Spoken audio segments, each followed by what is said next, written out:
Everything you need to know from round 3 of the pool stages in the Women's Rugby World Cup. Hi there, it's Tash here from her side of the Ruck. No podcast this week, but we wanted to keep you updated on all things international rugby. And this weekend we had the final round of the pool stages in the Women's Rugby World Cup. In this video, I'll be doing a roundup of this weekend's action and also previewing the quarterfinals. Starting off with the round 3 action, we had Canada and New Zealand both winning their respective matches and coming top of their pools. They will both come into the quarterfinals in a very strong position. The Red Roses were certainly tested against Australia this weekend, although the scoreline may not reflect that, with 47-7 to the English side. Both England and Australia go through to the quarterfinals, whilst the USA narrowly miss out, although they did beat Samoa 60-0. There was also a thrilling match between Fiji and Wales with a final scoreline of 28-25, though neither countries make it out of their respective pools, but it was a way to keep round 3 entertaining, that's for sure. Pool C saw for similar action between Japan and Spain, with Japanese coming out on top with a 29-21 scoreline. Again, neither of those countries make it out of their pool stages, but again, another competition that was very exciting to watch. The French proved their might against South Africa with a 57-10 scoreline, but both teams go on into the quarterfinals. Italy grabbed their first win of the tournament against Brazil this weekend with a 64-3 scoreline, and although Brazil, who are ranked 25th in the world, finish at the bottom of their pool, they have certainly put South American rugby on the map, and hopefully this will grow the game in the South American continent. Okay, stats breakdown, starting with the amazing winger Francesca McGee. She becomes Scotland's joint top try scorer along 4 previous other players, largely as a result of the plenty of tries that she has scored in this Women's Rugby World Cup. Canada's forward pack is definitely a bunch of players that you should be watching out for in the quarterfinals, because they had 99% ruck success in their match against Scotland. They also had 100% scrum success with 3 mauls won.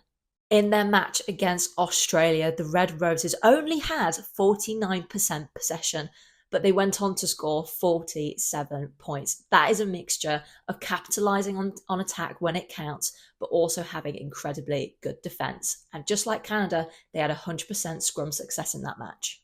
Braxton Sorensen-McGee of New Zealand scored a hat-trick in the match against Ireland. She has definitely put herself in the running for player of the tournament, and my goodness, has she stormed onto the international stage. And she's only 18 years old. The Black Ferns only had 42% possession in their match against Ireland, but kept the Irish with 0 on the scoreboard. It just goes to show how the Kiwis string excellent attacking phases together, although they didn't have the same scrum success that we've seen with Canada and with the Red Roses. Ireland were definitely strong in the set piece as they won 7 scrums against the Black Ferns, and that is something that they can take with them into the quarterfinals. France carried 618 metres in their match against South Africa, and they beat 37 defenders. But the women's box won 120 rucks compared to France's 68. Moving on to the quarter-finals preview, starting off with the first match between New Zealand and South Africa.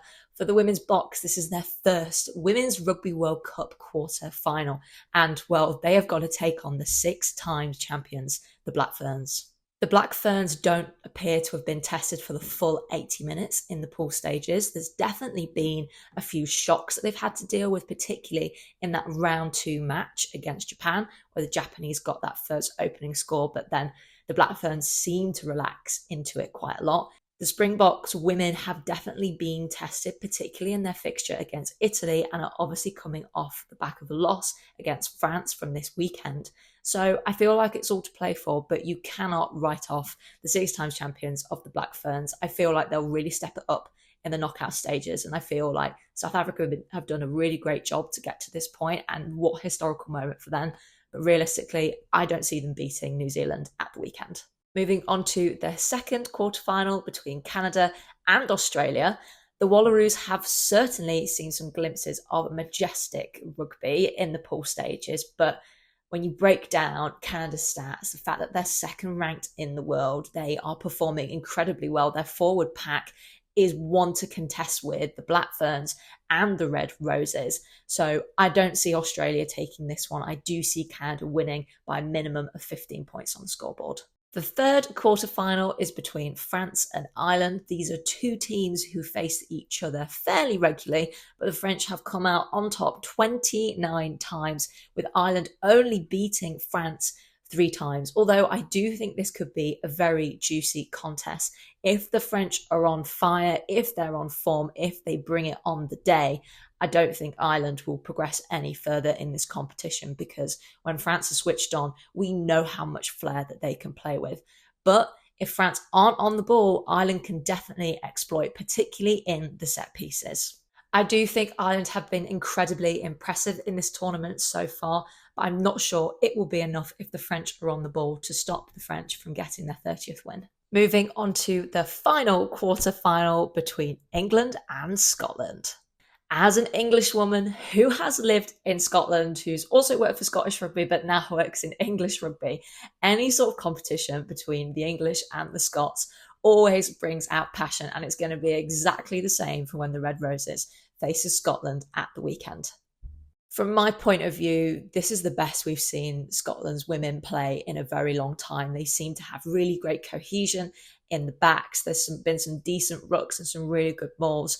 But when you put them up against the Red Roses pack, I feel like it's going to be in the forwards where the competition is won. And there's that funny saying in rugby that the forwards decide on who wins the game and the backs decide on how much. However, you cannot write off Scotland because their attacking pieces have been really excellent. And I've already mentioned Francesca McGee in this video, but I've also got to give a shout out to Emma Orr and Rona Lloyd, because when I watched them in the back line for Scotland, they have been excellent. However, the English have won this fixture 32 times in the past, whereas Scotland have only beaten England twice. Okay, it's all to play for, but the favour is with England, the home side, who I guess do have a bit of pressure to go on to win this Rugby World Cup, but I don't see the Red Roses losing this one. Thanks for watching, and if you enjoyed this video, please like and give a comment below. And if you're new to the channel, please like and subscribe. We'll have podcasts, vlogs, and other videos like this coming out on our channel, and any support that you can give, it means a lot to both me and Bernice.